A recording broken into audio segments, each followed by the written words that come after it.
Guys, I hope you are doing well. पिकिया tech classes में आप सभी का स्वागत है। आज हम गेट 2021 के बारे में नेटवर्क थ्योरी की सीरीज़ को कंटिन्यू करेंगे। इस सीरीज़ में अपने डिफरेंट वीडियो के थ्रू फुल सिलेबस कवर करने की कोशिश कर रहे हैं, जिसमें से अपना बेसिक टॉपिक अभी चल रहा है। आपने अगर अभी तक मेरे वीडियो को शेयर नहीं किया है तो ज़्यादा से ज़्यादा वीडियो को शेयर करते रहिए, जिससे क्या होगा कि आप मेरे को थोड़ा मोटिवेशन मिलेगा। इसके अलावा आप वीडियो को, अगर आपको वीडियो ये अच्छा लगे तो आपको लाइक कर देना है ज़रूर, और नहीं अच्छा लगे तो इसको डिसलाइक ज़रूर कर दीजिएगा। आप ज़्यादा से ज़्यादा लोगों को शेयर कीजिए जो रियल में जेई एई या गेट की प्रिपरेशन कर रहे हैं। इससे इन सब लोगों को बेनिफिट मिले और मुझे भी अच्छा लगे कि मेरा कोर्स अच्छे से लोग पढ़ रहे हैं। साथ ही आप हमारे टेलीग्राम चैनल को ज्वाइन कर सकते हैं, जिसका लिंक आपको डिस्क्रिप्शन बॉक्स में मिल जाएगा। वहाँ से आप टेलीग्राम चैनल को ज्वाइन कर लीजिएगा, और वहाँ कोई भी किसी भी तरीके का डाउट होता है तो आपको उस टेलीग्राम चैनल पे अपलोड कर दीजिएगा। वहाँ से अपने सॉल्व कर लेंगे उसको। अगर फिर भी अगर बहुत सारे लोगों का कॉमन डाउट आता है तो अपने उससे रिलेटेड वीडियो में भी कवर कर लेंगे। उससे क्या होगा कि सब लोगों को एक साथ क्लियर हो जाएगा। तो यही है कि ज़्यादा से ज़्यादा लोगों को शेयर कीजिए, क्योंकि वीडियो बनाने में काफ़ी ज़्यादा टाइम और मेहनत लगती है। तो आप प्लीज़ ज़्यादा से ज़्यादा लोगों को शेयर कीजिए, अदरवाइज़ मैं वीडियो को कंटिन्यू नहीं कर पाऊँगा आगे ज़्यादा टाइम तक। जैसे अपनी कमिटमेंट नेटवर्क थ्योरी तक है तो नेटवर्क थ्योरी तो अपने कवर करेंगे, लेकिन उसके बाद में अपने फिर आगे जिसके अकॉर्डिंग व्यू आएंगे उसी के अकॉर्डिंग या फिर कोई और रास्ता निकालेंगे। चलिए स्टार्ट करते हैं लेकिन आज का लेक्चर तो। बट बिफोर वी बिगिन, मेरा नाम है प्रदीप कुमार और मैं अनअकैडमी पर भी पढ़ाता हूँ। डिस्कस करते हैं find the equivalent resistance with respect to A B. क्या फाइंड आउट करना है कि अपने ए और बी के रिस्पेक्ट में अपने को इक्विवेलेंट रेजिस्टेंस की वैल्यू फाइंड आउट करनी है। जब भी अपने को इक्विवेलेंट रेजिस्टेंस की वैल्यू फाइंड आउट करनी है तो सबसे पहले आपके दिमाग में क्या आता है कि या तो आप इस नेटवर्क को सॉल्व कर दीजिए, या फिर आप क्या करेंगे कि इसको इस तरीके से सब्स्टिट्यूट कर देंगे। एक वोल्टेज सोर्स ले लेंगे और इसमें करंट अपने को IS ले लेंगे और इसको आर इक्विवेलेंट बोल देंगे। तो यहाँ से VS बाई IS की जो वैल्यू हो जाएगी वो आर इक्विवेलेंट के बराबर हो जाएगी। ये बात आप इस तरीके से कर सकते हैं, या फिर आप इस नेटवर्क को सॉल्व कर सकते हैं। ये दो चीज़ें ही अपने पास पॉसिबल अपने दिमाग में आती है। तो अपनी क्या करते हैं कि जब भी आपको कैपेसिटर वगैरह इस तरीके से दिए रहते हैं तो अपने क्या करते हैं, इजी वे में अपने को ये पड़ता है कि VS और IS की वैल्यू सॉल्व कर लें तो अपने पास RS की वैल्यू सीधी आ जाएगी। अब I1 करंट यहाँ पे दे रखा है और एक डिपेंडेंट सोर्स दे रखा है, इसमें I1 दे रखा है तो I1 यहाँ पे है, तो I1 की वैल्यू अपने को सबसे पहले फाइंड आउट करनी पड़ेगी, या फिर जो भी है इक्वेशन के अकॉर्डिंग अरेंज हो जाएगी। तो यहाँ एक वोल्टेज सोर्स सपोज कर लेते हैं VS प्लस माइनस की, यहाँ इस तरीके से लगा लेते हैं। AC या DC वोल्टेज सोर्स आप लगा लीजिए, अपने AC वोल्टेज सोर्स सपोज कीजिए लगा लिया, ठीक है। तो अब अपने क्या करेंगे, इसको सोल्व करने की कोशिश करते हैं। अपने मेश एनालिसिस की हेल्प लेते हैं। तो सबसे पहले दो मेश आपको सामने दिख रही है, ये रहा और ये रहा। तो अपने मेश एनालिसिस में क्या करते हैं, सबसे पहले करंट को डिफाइन कीजिएगा, I1 लिख दीजिएगा और यहाँ से दूसरी करंट को लिख दीजिएगा। अब यहाँ से जो करंट जा रहा है वो यहाँ से अपने को पहले से ही पता है कि 49I1 है, तो मैं इसको यही लिख रहा हूँ 49I1। अदरवाइज अपने I2 लिख देते हैं, लेकिन अपने को पता ही है जब कि 49I1 इधर से ऐसे जा रहा है तो मैं ऐसे ही लिख रहा हूँ, और I1 इधर से ऐसे जा रहा है तो मैं ऐसे ही लिख रहा हूँ, ठीक है। जो अपने को डायरेक्ट ऑलरेडी पता है मैं उसी को मान के चल रहा हूँ। अदरवाइज क्या होगा कि अपने I2 ऐसे लिखेंगे, फिर वो I2 क्या हो जाएगा -49I1। इस तरीके से एक इक्वेशन लिखनी पड़ेगी, तो उससे बचने के लिए अपने डायरेक्ट ही ऐसे लिख दिया। अब मैं क्या करता हूँ कि मेरे को VS और VS डिवाइड बाई IS पता चल जाए तो अपनी बात बन जाए।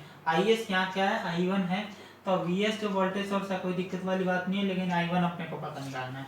तो I1 पता निकालने के लिए मैं क्या बोलता हूँ, मैं बोलता हूँ कि यहाँ पे जो कैपेसिटर के अंदर एक KVL लगा लेता हूँ, VS माइनस I1, R की वैल्यू है जो 3 है, माइनस, और कैपेसिटर की बात कर लेता हूँ। कैपेसिटर में आपको पहले से पता होगा कि कैपेसिटर के क्रॉस इस तरीके से बात करता हूँ, Q बराबर CV होता है अगर, तो अपने क्या करते हैं इसका डिफरेंशिएशन करते हैं दोनों side, dQ by dt equal to C dV by dt। अब अपने क्या कर लेते हैं, अगर अपने को वोल्टेज पता करनी है तो यहाँ से देखिए आपको dt से dt कैंसिल हो गया, सॉरी इसको ऐसे कर दीजिए dt और dt, ठीक है। आप इसको I लिख दीजिए और इसको लिख दीजिए c dv/dt, ठीक है। अब अपने को क्या पता करनी है, वोल्टेज की वैल्यू पता करनी है, तो I और dt और डिवाइड बाई c कर दीजिए और इधर से dv आ जाएगा। अब दोनों साइड इंटीग्रेशन कर दीजिए तो v equal to 1/c I dt। ये आप लोगों को डायरेक्ट पता होगा, पर मैंने यहाँ पे क्या कर दिया, करके बता दिया किस तरीके से इस फॉर्मूले को लिखते हैं आपने। तो ये वोल्टेज लिखने का कैपेसिटर के अंदर मेथड होता है। तो कैपेसिटर के अंदर वोल्टेज में लिखता हूँ, सबसे पहले लिखता हूँ 1/c, 1/c बोले तो 100 फेरेड लिख दिया मैंने, मल्टीप्लाई बाई इंटीग्रेशन में I dt। I कितना है, I देखिए टोटल I जो करंट इसमें से पास हो रहा है वो हो रहा है 49 I1 प्लस ये I1 करंट और पास हो रहा है तो I1। अच्छा, उसके बाद में अब मैं क्या करता हूँ, इसको नेक्स्ट सॉल्व कर लेता हूँ। इसको Vs इक्वल टू उधर ले जाता हूँ, इसको 3I1 प्लस इसको 49 और 1 कितना हो गया 50 हो गया, तो 50 को बाहर ले लेता हूँ डिवाइड बाई 100 और इसको I1 dt इस तरीके से लिख लेता हूँ। अब इसको और सॉल्व कर लेते हैं। Vs equal to 15 to the 100 होता है, इसको ऐसे लिख लेता हूँ 1/2 I1 dt। अब मैं क्या करता हूँ, क्योंकि यहाँ इसको इरेज कर रहा हूँ मैं, क्योंकि यहाँ क्या है, इसको फॉर्मूला तो अपने देख ही लिया था, क्योंकि यहाँ R और C दोनों ही चीजें हैं, तो विद रिस्पेक्ट टू अपने AB के क्रॉस अपने को सिर्फ रेजिस्टेंस की वैल्यू फाइंड आउट करनी है। तो इस तरीके से अगर यहाँ पे ये मैंने यहाँ पे बात की थी सिर्फ रेजिस्टेंस की, कि रेजिस्टेंस होता तब क्या होता है। अब बात कर लेते हैं कि अगर इस तरीके से दिया रहता है, यहाँ रेजिस्टेंस और कैपेसिटेंस दोनों ही दिए रहते हैं, तो क्या हो गया कि सपोज कीजिए कि यहाँ रेजिस्टेंस और कैपेसिटेंस दिख रहे हैं, ये सोर्सेज तो इसमें कन्वर्ट हो जाते हैं, तो कोई दिक्कत वाली बात नहीं है। लेकिन जो एलिमेंट आपको दिख रहे हैं कैपेसिटेंस और रेजिस्टेंस दिख रहे हैं, तो सपोज कीजिए कि यहाँ R इक्विवेलेंट इसका रेजिस्टेंस का निकल गया और C इक्विवेलेंट जो है कैपेसिटर का निकल गया। अगर इस तरीके से बात होती है तो फिर मैं क्या लिखता हूँ कि अगर मेरे को Vs लिखना होता है तो क्या लिख सकता हूँ कि Is जो इसमें से करंट सपोज कीजिए कि Is फ्लो कर रही है, तो Is multiply by R equivalent plus क्या लिखता हूँ 1/c equivalent integration of Is dt। इस तरीके से मैं इस इक्वेशन को लिखूंगा। अगर R इक्विवेलेंट और C इक्विवेलेंट दिया गया है तो इस तरीके से लिखूंगा, ठीक है। अब इस तरीके से अगर इक्वेशन को लिख दिया तो अपने इस इक्वेशन को इसके साथ कंपेयर कर देते हैं।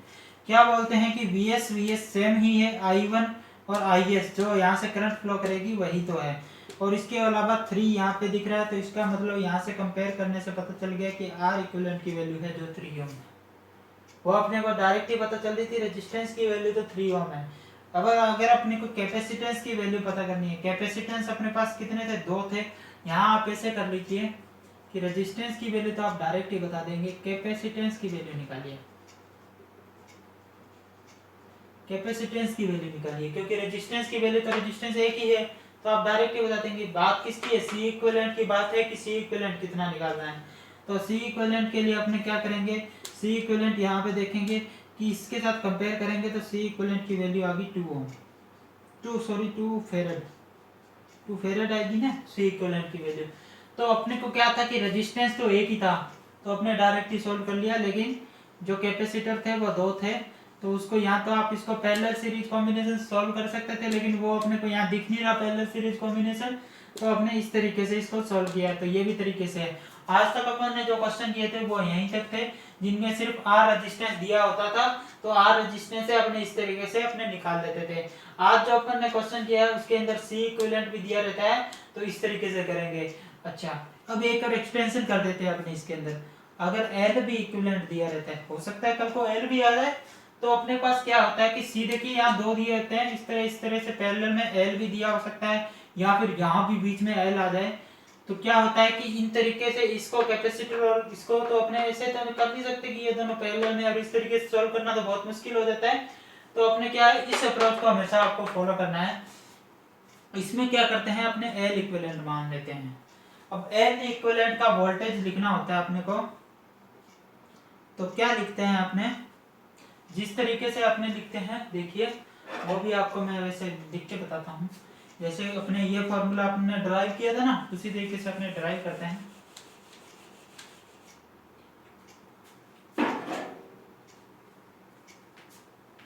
जैसे होता है C D V by D T I equal to, ठीक है। इसी तरीके से जो होता है voltage equal to L D I by D T, इस तरीके से वोल्टेज को लिख सकते हैं अपने इसके अंदर, इंडक्टर के अंदर। इंडक्टर के अंदर ये वोल्टेज को इस तरीके से लिखा जाता है। तो आपको यहाँ पे लिखना है L D I by D T. अगर आपको देखना है कि ये किस तरीके से आया, तो इस तरीके से लिखिए। देखिए जो फाई होता है, अब मैं यहाँ इसको प्रूव करके बता रहा हूँ, जो फाई होता है वो होता है एल आई। या आपको वैसे पता होगा, ये 12th क्लास में भी पढ़ते हैं, और आगे अपने दोबारा से इसको मैग्नेटिक कपल्ड सर्किट होता है उस पर दोबारा से डिस्कस करेंगे कि क्यों होता है ये, ठीक है। अब अपने इसका डिफरेंशिएशन बोथ साइड कर देते हैं, D phi by D T equal to L D I by D T, ठीक है। अब D phi by D T equal to V हो गया, क्योंकि यह फैराडे का जो है फर्स्ट लॉ होता है, ठीक है, equal to L D I by D T. तो वोल्टेज इक्वल टू हो गया ना ये, तो ये मैंने यहाँ लिख दिया। अच्छा ये एल है, जो एल इक्विवेलेंट लिख देते हैं यहाँ पे। तो इस तरीके से आपको ये चीज हमेशा ध्यान में रखनी है, ये वाली चीज है जो आप इसको ध्यान में रखिए कि आज के बाद कोई भी क्वेश्चन इस तरीके से आ जाता है तो आपको इस तरीके से सॉल्व करना है। एल इक्विवेलेंट भी आ जाता है, सी इक्विवेलेंट भी आ जाता है, आर इक्विवेलेंट भी आ जाता है, तीनों ही चीजें आ जाती है। तो आपको आइए सारे इसकी वैल्यू निकाल के नेक्स्ट क्वेश्चन डिस्कस करते हैं। Find the loop current in the network shown. अपने को क्या करना है कि लूप करंट पता करनी है कि I1 की वैल्यू कितनी है, I2 की वैल्यू कितनी है और I3 की वैल्यू कितनी है। I0 यहाँ पे करंट पहले से ही दिया हुआ है, ठीक है, और इसको डिपेंडेंट कर रखा है, यहाँ पे एक डिपेंडेंट वोल्टेज सोर्स है, ये I0 पे डिपेंड कर रहा है, ये यहाँ पे I0, ठीक है। तो अपने को इस तरीके से क्वेश्चन, जो प्रीवियस क्वेश्चन अपने ने डिस्कस किया था उसमें मैंने केवीएल इक्वेशन से अपने को फिर अपने मेश एनालिसिस की इक्वेशन लिखी थी। अपने यहाँ पे क्या करेंगे कि मेश इक्वेशन डायरेक्ट ही लिखेंगे, उसके बाद में अपने उसको सॉल्व करेंगे। यहाँ पे अपने केवीएल इक्वेशन नहीं लिखेंगे। तो फर्स्ट नंबर की जो बात है, पहले तो आप ये ध्यान रखेंगे कि आप जो मैं इक्वेशन लिख रहा हूँ यहाँ पे मेश की, डायरेक्ट आप इनको केवीएल से भी लिख सकते हैं, ठीक है। अब लेकिन अपने कैलकुलेशन को फटाफट करने के लिए यहाँ पे डायरेक्ट लिखते हैं। दूसरी बात, आप इनको केवीएल से अगर डायरेक्ट लिखनी है तो आप डायरेक्ट के लिए जो डायरेक्ट मैं रूल बता रहा हूँ उसी को फॉलो कीजिए, केवीएल के तरीके से मत देखिए इसको, ठीक है। अगर आप केवीएल से लिख रहे हैं तो 2 स्टेप में लिखी जाएगी। फर्स्ट स्टेप आपका ये होगा, उसके बाद नेक्स्ट स्टेप में आपकी जो मेश एनालिसिस की इक्वेशन है, अगर आप यहाँ से मैं डायरेक्ट जो तरीका बता रहा हूँ उससे 1 स्टेप में लिखी जाएगी। तो ये फर्क है। लेकिन आप जब मैं डायरेक्ट तरीका बता रहा हूँ तो उसके लिए डायरेक्ट के हिसाब से आप यहाँ रूल इसको अलग रखिएगा, केवीएल से इसको मत कंपेयर कर लीजिएगा कि केवीएल के हिसाब से लिख दीजिएगा डायरेक्ट इक्वेशन भी। डायरेक्ट इक्वेशन के लिए अलग रूल है। क्या रूल है आपको वो ध्यान रखने हैं, कुछ ट्रिक्स हैं, रूल नहीं है एक्चुअल में, वो ट्रिक्स हैं जिससे आपको कभी कंफ्यूजन नहीं होगा। क्या होता है कि कई बार बहुत ज्यादा केवीएल और मेश एनालिसिस की जो डायरेक्ट इक्वेशन है इनमें कंफ्यूजन हो जाता है। तो आपको कंफ्यूजन नहीं हो इसके लिए अपने ने कुछ ट्रिक्स बना रखी है कि आप उनसे लिखेंगे तो इसके बाद में कंफ्यूजन नहीं होगा आपको। तो देख लेते हैं अपने किस तरीके से लिखनी है। सबसे पहले आपको करंट के हिसाब से देखना है कि जो करंट के, जैसे I1 करंट है ये कहां से पास हो रही है। सबसे पहले आपको ये देखना है, जो भी करंट जैसे 10 ओम से पास हो रही है और 12 ओम से, I1 करंट तो यहीं से ऐसे पास हो रही है। तो इसका मतलब आपको कुछ नहीं करना है, डायरेक्ट लिख देना है 10 प्लस 12 कितना हो गया 22, सॉरी 22 I लिख देना है, 22 I, सॉरी 22 क्या लिख देना है, I1 लिख देना है, I1 लिख देना है। उसके बाद में नेक्स्ट बात करते हैं अपने, 22 I1 लिख दिया आपने। अब इसके बाद में आपको जो भी इसमें अपोजिट डायरेक्शन में करंट दिख रही है, देखिए I2 आपको अपोजिट में जा रही है, I2 इस तरीके से इसके 10 ओम में से जाएगी। तो कितनी जा रही है, इसको माइनस से लिखेंगे आप, माइनस से 10i2। ठीक है, उसके बाद में और अपोजिट देखिए आप, 12 ओम में i3 अपोजिट डायरेक्शन में इस तरीके से जा रही है, तो इसको माइनस को 10i3 देंगे। ठीक है, इतनी बात आपको समझ आ गई। इसको पहले जो इस डायरेक्शन में जा रही है उन्होंने सब एलिमेंट को अपने ऐड करके i1 के साथ लिख देना है, और उसके बाद अपोजिट वाले को अपोजिट वाली करंट के साथ, उसके बाद थर्ड जो अपोजिट 10 नहीं 12i2 आएगा, क्योंकि 12 का अपने पास रेजिस्टेंस है। तो इस तरह से तीनों रेजिस्टेंस की बात खत्म होगी, अपने पास तीनों करंट के बारे में बात खत्म होगी। अब इक्वल टू का साइन लगाना है। इक्वल टू का साइन लगाने के बाद आपको क्या करना है कि अगर देखिए ये करंट की डायरेक्शन इस तरीके से है, अगर यहां से उसके बाद में करंट जो जा रही है वो 20, जो भी i1 करंट जहां जा रही है, देखिए ये i1 करंट जो है वह प्लस से बाहर निकल रही है, तो इसका मतलब बिल्कुल रूल सही फॉलो हो रहा है। तो आपको क्या लिख देना है, इक्वल टू 24। ये कितना था, 22 i1 था। ठीक है, तो इस तरीके से आपको करना है। अगर ये प्लस से देखो इस तरीके से प्लस से बाहर निकल रही है करंट, तो अपने क्या लेना है, पॉजिटिव ही लिख देना है इधर। अगर प्लस के अंदर एंटर कर रही है तो नेगेटिव लिखना है आपको। ठीक है, ये बात आपको ध्यान रखनी है। अब सेकंड इक्वेशन अपने लिखेंगे। सेकंड इक्वेशन आप साथ साथ देखेंगे किस तरीके से, 10, 24 और 4। ये देखिए i2 के पाथ में कौन कौन से आता है, 10, 24 और 4। 4 कितना हो गया, 28, 28 और 38। तो इसका मतलब 38 क्या हो गया, 38i2 हो गया। अब इसके बाद में क्या लिखेंगे, इसके बाद में अपोजिट वाले लिखते हैं। अपोजिट में कौन है, माइनस का 10i1, और उसके बाद में क्या लिखते हैं, अपोजिट वाले फिर से लिखते हैं माइनस का 4i3। इस तरीके से लिखेंगे अपोजिट वाले। उसके बाद में आप देखेंगे कि यहाँ पे कोई वोल्टेज सोर्स है क्या, वोल्टेज सोर्स है भी नहीं, तो वोल्टेज सोर्स 0 लिख देंगे। ठीक है, उसके बाद में थर्ड जो है, थर्ड लूप के लिए लिखेंगे, ये किसके लिए था, मेश 1 के लिए था। ये किसके लिए था, मेश 2 के लिए था। ये किसके लिए इक्वेशन लिख रहा हूं मैं, मेश 3 के लिए लिख रहा हूं। अगर मेश 3 के लिए इक्वेशन लिखनी है तो इसके पाथ में कितने दिख रहे हैं आपका, 12 और 4 16 i3 पॉजिटिव का लिख लूंगा। उसके बाद में अपोजिट वाले लिखूंगा। अपोजिट वाले क्या है, माइनस, देखिए 4i2। ठीक है, उसके बाद में फिर से माइनस लिखता हूं मैं 12i1 इक्वल टू। अब उसके बाद में करंट की डायरेक्शन देखता हूं यहाँ क्या है, i3 लिखा हुआ है। तो i3 लिखा हुआ है, प्लस के अंदर एंटर कर रहा है, तो क्या लूंगा, नेगेटिव लूंगा, -4i0। देखिए आप इसको ना केवीएल से लिखेंगे तब भी आपके पास ये इक्वेशन आएगी, लेकिन अगर आपको डायरेक्ट ये इक्वेशन लिखनी है तो आपको ये ध्यान रखना है कि सबसे पहले जितने भी आपको एलिमेंट दिख रहे हैं उन सबको ऐड करके उसके साथ i1 लिखना है।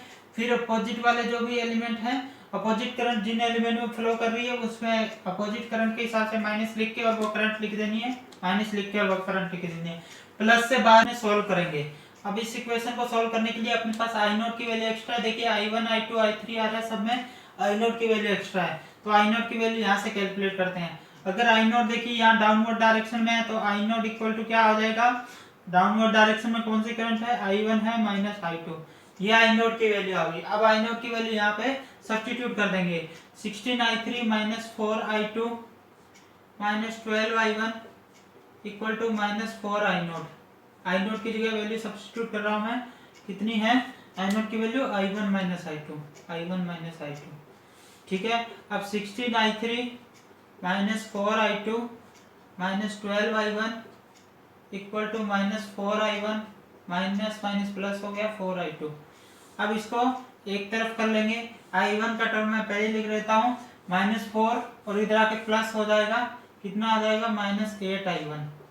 ठीक है, उसके बाद मैं i2 की वैल्यू लिख लेता हूँ, इधर आके माइनस का 8i2, फिर आके प्लस का 16i3 इक्वल टू 0। इसी तरह से इसको भी मैं एक बार सिस्टमेटिक फॉर्म में लिख लेता हूँ, -10i1 प्लस 38i2 -4i3। अब आई होप आपको पता लग गया होगा कि i1 i2 i3 इस फॉर्म में लिख लिया है।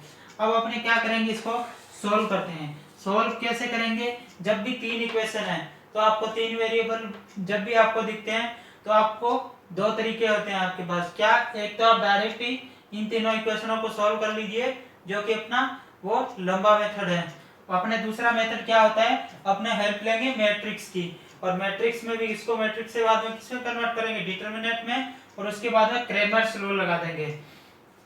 तो अपने यहाँ पे स्मार्ट वर्क करेंगे क्रेमर्स रूल से, क्रेमर्स रूल ही फॉलो करेंगे अपने यहाँ पे। उससे आपको इजी वे में जब भी आपको मेश एनालिसिस लगाना है तो क्रेमर्स रूल को याद कीजिएगा।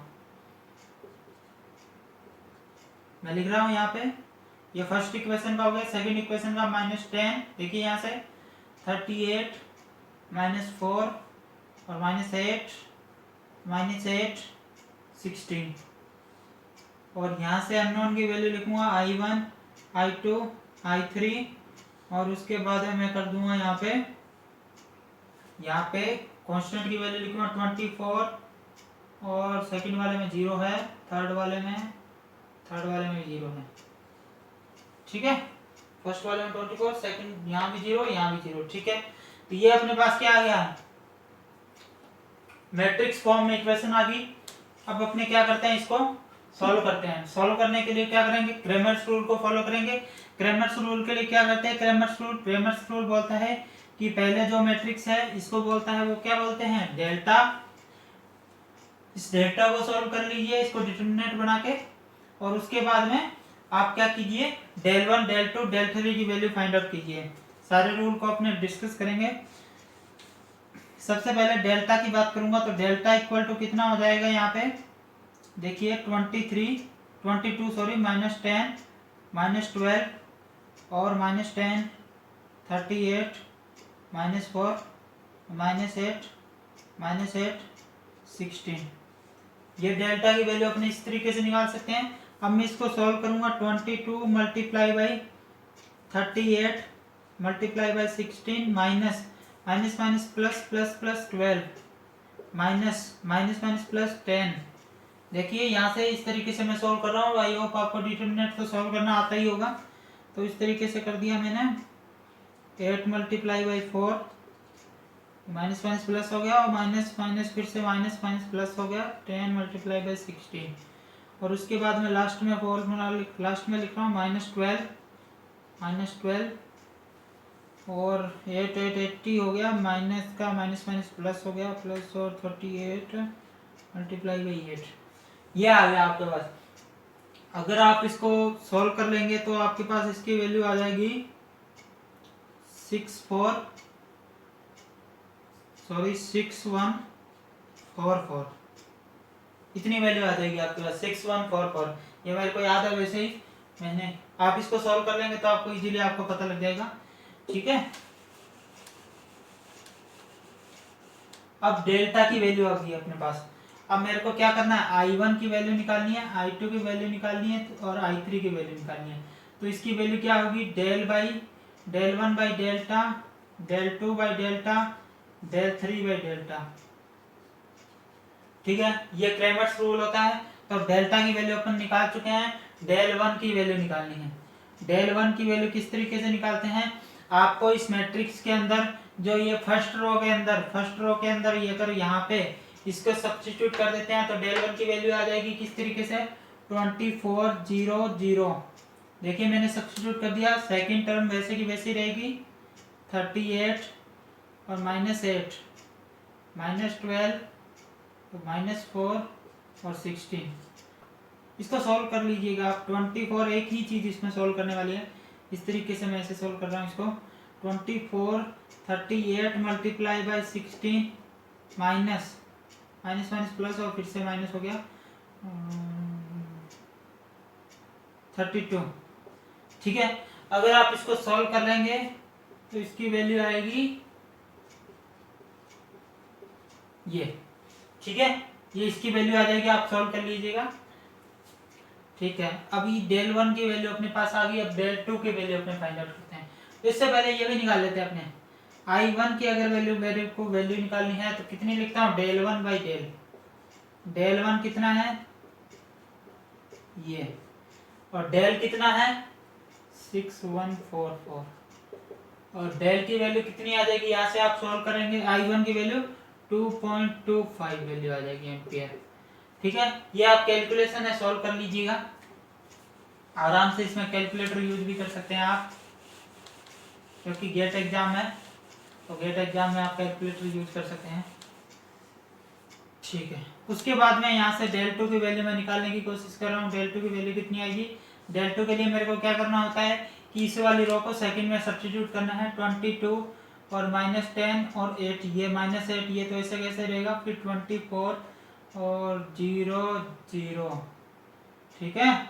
और उसके बाद में -12 -4 और 16, ये इस तरीके से करूँगा। इसको अगर मेरे को सॉल्व करना है तो 12 मल्टीप्लाई बाई 0 कैसे, सॉरी 12 नहीं 22 मल्टीप्लाई बाई 0 और उसके बाद में माइनस का 24 और माइनस का 160 -1 प्लस माइनस 32 और उसके बाद में माइनस का 12 और 0, इस तरीके से सॉल्व कर लेंगे। या फिर आप डायरेक्ट इस रो के क्रॉस सॉल्व कर सकते हैं, तो अभी आपकी सेम ही वैल्यू आएगी। अच्छा, उसके बाद में यहाँ से डायरेक्ट लिख देंगे, कितनी आ जाएगी इसकी, इतनी आ जाएगी ये डायरेक्ट वैल्यू, ठीक है। आप इसको सॉल्व कर लीजिएगा, कोई बड़ी बात नहीं है। मैंने डायरेक्ट लिख दिया, मेरे को लर्न है पूरी वैल्यू सबकी सब, आपको भी लर्न हो जाएगी अगर आप 2-3 बार करेंगे तो। 4608, जब I2 की वैल्यू क्या होती है, डेल टू बाई डेल की वैल्यू कितनी है 4608 डिवाइड बाई डेल की वैल्यू कितनी थी अपने 6144 है ना, ये वैल्यू थी। इसको सॉल्व कर लीजिएगा, आप कितनी आ जाएगी 0.75 एम्पियर, ठीक है। ये लिख लेंगे अपने। उसके बाद में थर्ड अपने देखते हैं, मैंने एलिमिनेट कर दी, कोई दिक्कत वाली बात नहीं है। डेल 3 की वैल्यू निकालना सीखते हैं अपने किस तरीके से। डेल 3 की वैल्यू क्या करना है, यहाँ जो थर्ड रो लिखी गई थी उसमें 24 वाला सब्स्टिट्यूट कर देना है। मैं डायरेक्ट लिख रहा हूँ यहाँ पे 22 -10 -8 और यहाँ सेकंड रो लिखूंगा -10 -38 और कितनी थी -8, ठीक है। उसके बाद में थर्ड रो कितनी थी 24 0 0, इस तरीके से लिख लूँगा मैं इसको। अब इसको क्या कर लेंगे, सॉल्व कर लेंगे 22। आपको बेसिकली कॉन्सेप्ट समझना है, इसमें कोई बड़ी बात नहीं है। कैलकुलेशन करना, कैलकुलेटर भी कर लेगा कैलकुलेशन, तो कोई दिक्कत वाली बात नहीं है, ठीक है। क्या कर रहा था मैं यहाँ पे इससे, ठीक है 0 + 24 मल्टीप्लाई बाई कितना +++80 -+8 मल्टीप्लाई बाई 38, इसको भी सॉल्व कर लेंगे तो कितनी वैल्यू आएगी 9216, ठीक है। ये वैल्यू आ जाएगी आपके पास। अब अपने I3 की वैल्यू फाइंड आउट कर लेंगे। डेल 3 बाई डेल 3 की वैल्यू है 9216 डिवाइड बाई डेल कितना था 1644 और ये वैल्यू अपने पास कितनी आ जाएगी 1.5 एम्पियर, ठीक है। इस तरीके से अपने पास I1 की वैल्यू भी आ गई, ठीक है, I2 की वैल्यू भी आ गई और I3 की वैल्यू आ गई। अब इस क्वेश्चन के लिए आपको 2-3 चीजें ध्यान में रखनी है। क्या क्या ध्यान में रखनी है, मैं एक बार फिर से रिपीट कर देता हूँ। सबसे पहले आपको लूप इक्वेशन लिखनी है, जो मैंने रूल बताया था उस तरीके से लिखनी है। उसके बाद में आपको हमेशा इक्वेशन को सॉल्व करने के लिए क्रेमर्स रूल को फॉलो करना है, जो आप मैथमेटिक्स में दोबारा से पढ़ेंगे, वहां पे भी देख लीजिएगा मैथमेटिक्स के अंदर। यहाँ भी मैंने बताता है किस तरह ये सिंपल है बिल्कुल। आपको इस रो के लिए पहले तो डेल्टा निकालना है, फिर डेल 1 के लिए इस रो को सब्स्टिट्यूट करना है, डेल 2 के लिए इस रो को सब्स्टिट्यूट करना है, डेल 3 के लिए इस रो को सब्स्टिट्यूट करना है और इनको सॉल्व कर लेना है। उसके बाद में ये फॉर्मूला होता है, आपको इस तरीके से I1 I2 I3 की वैल्यू पता कर लेनी है। इसके बाद में जो अपने इंपॉर्टेंट होता है वो तो हमेशा आपको कुछ लोग क्या करते हैं कि मेश एनालिसिस को इग्नोर कर देते हैं, तो अपने को ये बात बिल्कुल भी नहीं करनी है। आपको कभी भी मेश एनालिसिस को इग्नोर नहीं करना है, बिल्कुल आपको पढ़ के जाना है, क्योंकि ज्यादातर जो अपने काम में लेते हैं वो नोडल एनालिसिस लेते हैं। इसकी इक्वेशन बहुत लंबी लंबी होती है, देखिए कितना मुश्किल है इसको सॉल्व करना, तो इसको इक्वेशन और कैलकुलेशन काफी लंबी होती है, तो इसमें क्या होता है टफ लगता है अपने को, तो इसलिए अपने हमेशा नोडल एनालिसिस से इजीली इसको सॉल्व कर लेते हैं। लेकिन अपने को क्या करना है कि कोई भी चीज छोड़ के नहीं जानी है। ये चीज कुछ टाइम यहाँ तो 3 वेरिएबल वाला है, कुछ टाइम क्या होता है कि अपने को 2 वेरिएबल वाला मिल जाता है, या फिर इक्वेशन किस इस तरीके से इजीली अरेंज हो जाती है जिससे मैथ एनालिसिस से आपको इजीली सॉल्व कर सकते हैं उसको।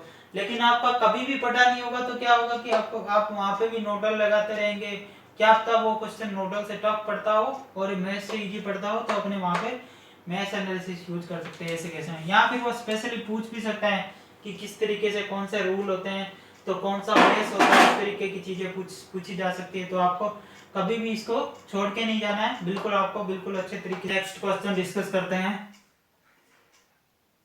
A practical voltage source with internal resistance 2 ohm is connected to non-linear resistance। देखिए रेजिस्टेंस अपन ने दो तरह की डिस्कस करे थे, एक तो लीनियर किया था, एक नॉन लीनियर करा था। यहाँ नॉन लीनियर की बात कर रहे हैं। लीनियर जो रेजिस्टेंस होता है वो आपको पता है ओम्स लॉ को फॉलो करेगा, तो यहाँ एक नॉन लीनियर रेजिस्टेंस है, इसका मतलब जरूरी नहीं है कि आपका ओम्स लॉ फॉलो करेगा। ठीक है, इतनी बात आपको समझ में आ रही है। उसके अलावा इंटरनल रेजिस्टेंस जो दे रखा है, तो उसका इंटरनल रेजिस्टेंस जो वोल्टेज सोर्स 3 वोल्ट का वोल्टेज सोर्स है, उसका इंटरनल रेजिस्टेंस 2 ओम दे रखा है और एक नॉन लीनियर रेजिस्टेंस लगा हुआ है, ये ओम्स लॉ को फॉलो नहीं करेगा। तो उसके लिए उन्होंने क्या बोल रखा है, the characteristic of non linear resistance is given by. तो इसका मतलब अपने को कैरेक्टरिस्टिक उन्होंने दी है, एक अपने को रिलेशनशिप दे रखा है, ये रिलेशन है, इस रिलेशन से अपने क्या करेंगे, सोल्व करेंगे। ठीक है, अब अपने पूछा है find the power dissipation in non linear resistance. तो अपने को पावर डेसिपेशन निकालना है। देखिए रेजिस्टेंस चाहे नॉन लीनियर हो चाहे लीनियर हो, तो पावर तो डेसिपेट होगी ही उसके अक्रॉस। तो आपको क्या करना है, वो पावर ही निकालनी है कितनी डेसिपेट हुई है।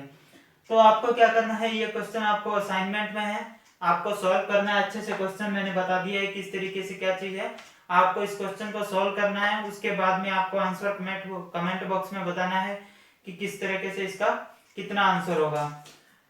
आई होप आपको ये क्वेश्चन बहुत इजी है, वैसे भी आप कर लेंगे। और उसके बाद में आप आंसर जरूर इसका कमेंट बॉक्स में बताइएगा, ताकि मेरे को भी थोड़ा पता लग जाए कि सभी लोग अच्छे से। Guys I hope you are enjoyed this video. आपको किसी भी तरह की कोई भी क्वेरीज हो तो आप कमेंट बॉक्स में बता सकते हैं। साथ ही आप ये बताइए कि आपको ये वीडियो कैसा लगा और आप किस तरह से और आगे अच्छे वीडियो पाना चाहते हैं इसी तरीके से। और इसके साथ ही अगर आपको अच्छा लगा तो आप लाइक कीजिए, चैनल को सब्सक्राइब कीजिए और ज़्यादा से ज़्यादा लोगों को शेयर कीजिए। ये शेयर ज़रूर कीजिएगा, उन लोगों के साथ शेयर कीजिए जो रियल में जेई एई या गेट की प्रिपरेशन कर रहे हैं, उन लोगों के साथ शेयर कीजिए। क्योंकि इससे क्या होगा कि जो रियल में पढ़ने वाले लोग हैं उनके साथ ये इन्फॉर्मेशन शेयर होगी, तो ये बेनिफिशियल होगा उनके लिए भी। और मेरे को भी अच्छा लगेगा कि जो लोग पढ़ने वाले हैं वो लोग वीडियो के व्यू बढ़ा रहे हैं, वो लोग इस वीडियो को देख रहे हैं, तो उससे अच्छा नहीं हो सकता कुछ भी। Thank you guys.